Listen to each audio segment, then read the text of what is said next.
ጤና ይስጥልን ውድ የፈጠነ ሚዲያ ተከታታዮቻችን ሰላምታችን በያላችሁበት ይድረሳችሁ። የሰዓቱን ዜና ይዘን ቀርበናል። ፈጠነ ጌታው ነኝ። አብራችሁን ቆዩ። በአማራ ክልል ምስራቅ ጎጃም ዞን ቢቡልኝ ወረዳ የ12ኛ ክፍል ብሔራዊ ፈተናን አጠናቀው ወደ መኖሪያቸው በመመለስ ላይ በነበሩ ተማሪዎች ላይ ታጣቂዎች በከፈቱት ተኩስ 5 ተማሪዎች መጎዳታቸውን የአካባቢው ባለስልጣናትና ምንጮች አስታወቁ። ቢቢሲ የአካባቢውን የደህንነት ምንጮችና የወረዳውን ኃላፊዎች ጠቅሶ እንደዘገበው ጥቃቱ የተፈጸመው ሐሙስ ሐምሌ 9 ቀን 2018 ከምሽቱ 12 ሰዓት ከ30 ደቂቃ አካባቢ ነው ተብሏል። ተማሪዎቹ ከደብረ ማርቆስ ከተማ የፈተና ማዕከል ተነስተው ወደ ድጓጽዮን ከተማ አይሱዙ ቅጥቅጥ በተባለ የህዝብ ማመላለሻ ተሽከርካሪ በመመለስ ላይ እያሉ መሆኑንም ጠቅሰው ተናግረዋል።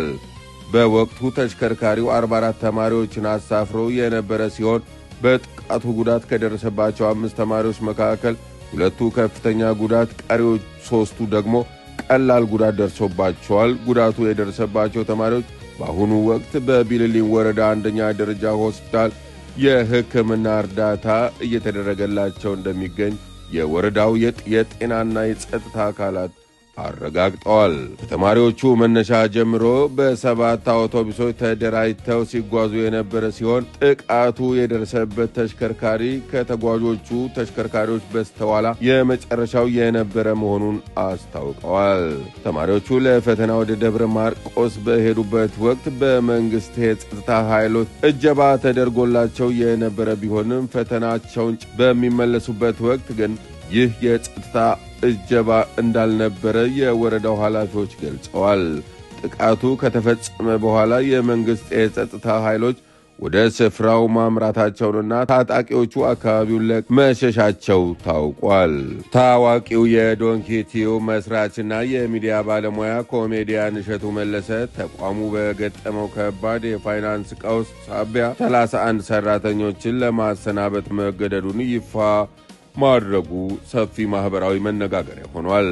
ኮሜዲያን እሸቱ ለቀውስ ዋነኛ መንስኤ አድርጎ የጠቀሰው ማህበራዊ ለውጥ የሚያመጡ አዎንታዊ ስራዎች የሚጠይቁትን ከፍተኛ ወጪ፣ የቲክቶክ ይዘት ስርቆትና የስፖንሰርሺፕ መቋረጡ ነው ብሏል።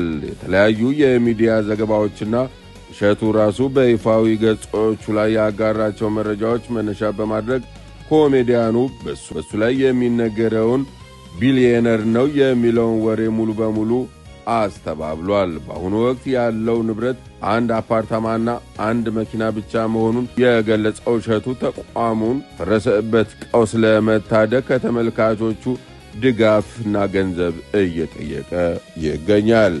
የዶንኪቲዩ የሚዲያ ተቋም መሬት ላይ በሚያመጣቸው በጎ ተጽዕኖዎችና በጎ አድራጎት በብዙዎች ዘንድ ቢደነቅም በተለይ ድንቅ ልጆች በተሰኘው ታዋቂ ፕሮግራም ላይ የሚነሱበት የባለሙያዎች ትችት አሁንም ቀጥሏል።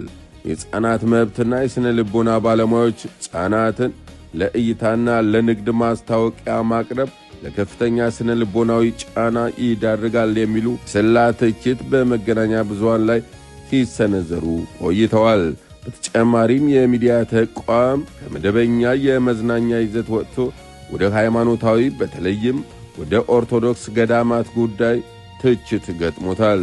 በሚሊዮኖች የሚቆጠሩ የገንዘብ ማሰባሰብ ላይ በይፋ ማዘንበሉን የሚዲያው ገለልተኝነትና የኦዲት ግልጽነት ጥያቄ ውስጥ ጥሎታል የሚሉ ወገኖች አሉ።